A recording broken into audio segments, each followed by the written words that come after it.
নোয়াখালীতে সরকারি legal aid সেবা এখন প্রশ্নের মুখে। বিনামূল্যে আইনি সহায়তা নিতে গিয়ে উল্টো টাকা গুনতে হচ্ছে বিচার প্রার্থীদের। অভিযোগ উঠেছে অফিসের ভেতরেই চলছে প্রকাশ্য অর্থ বাণিজ্য। গরিব ও অসহায় মানুষের জন্য চালু হওয়া লিগ্যাল এইড সেবা কাগজে কলমে বিনামূল্যে, কিন্তু বাস্তব চিত্র ভিন্ন। সেবা নিতে আসা মানুষের অভিযোগ, প্রতিটি ধাপে দিতে হচ্ছে টাকা। এডিআর এন্ট্রি করতে 500 টাকা, হাজিরা দিতে 200 টাকা, আর নোটিশ পাঠাতে আরও 500 টাকা। এভাবেই একের পর এক খরচের বোঝা চাপছে বিচার প্রার্থীদের উপর। অভিযোগের তীর উঠেছে কম্পিউটার অপারেটর আমেনা খাতুন ও অফিস সহকারী মোহাম্মদ খালেকের বিরুদ্ধে।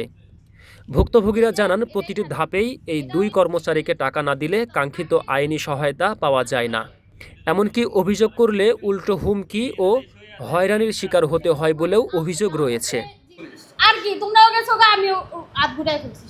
আমি গত কয়েকদিন আগে আমার একজন আত্মীয়কে নিয়ে লিগ্যাল এইড অফিসে আসি একটা মামলা করার জন্য।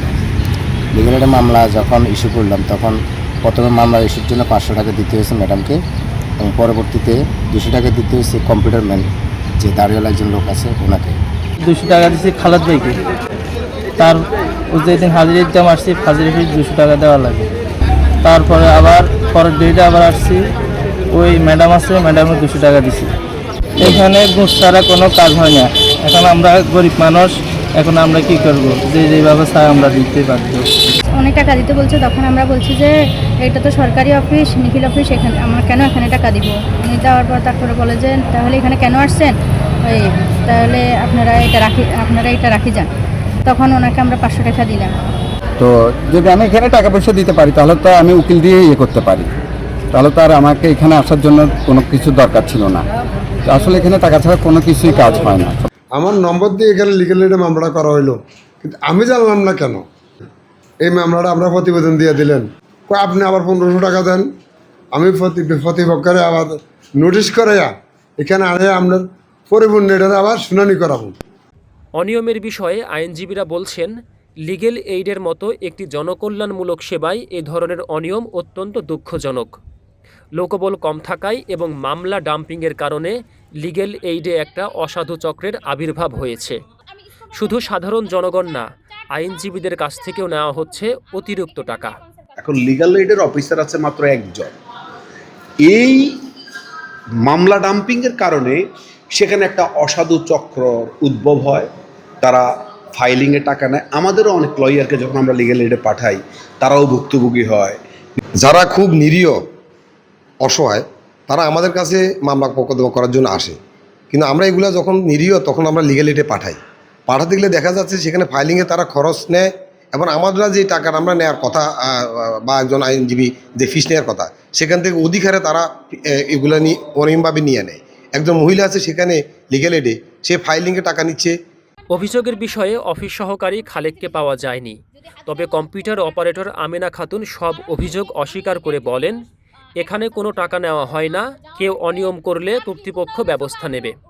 আমাদের এখানে কোনো খরচ হয় না, এখানে বিনা পয়সায় সবাই বিনা দ্বিধায় আসতে পারে, যে কেউ অ্যাডভোকেট ছাড়াও আসতে পারে, কোনো অ্যাডভোকেট লাগে না। আমাদের এখানে যে কোনো ক্লায়েন্ট সরাসরি এসে আমাদের কাছে ওনাদের প্রবলেমটা বলবে, আমরা সরাসরি ফাইলিং দিব, এবং কেউ অনলাইনে আবেদন দিব। ওনাদের মোবাইলে সরাসরি বাদী বিবাদী দুজনের মোবাইল নাম্বার যদি থাকে তাদের মোবাইলে মেসেজ চলে যাবে। আচ্ছা, আমার জানা মতে আমি নিজে এখানে আসছি 3 মাস, এরকম কোনো কিছু কেউ যদি প্রুফ করতে পারে অবশ্যই আমরা এটা দেখব। এ বিষয়ে নোয়াখালী আইনজীবী সমিতির সভাপতি অ্যাডভোকেট ABM জাকারিয়া বলেন, বিষয়টি অত্যন্ত উদ্বেগজনক। জেলা জজ এবং লিগ্যাল এইড অফিসারদের সাথে কথা বলে অভিযুক্তদের বিরুদ্ধে ব্যবস্থা গ্রহণ করার জন্য আহ্বান জানানো হবে।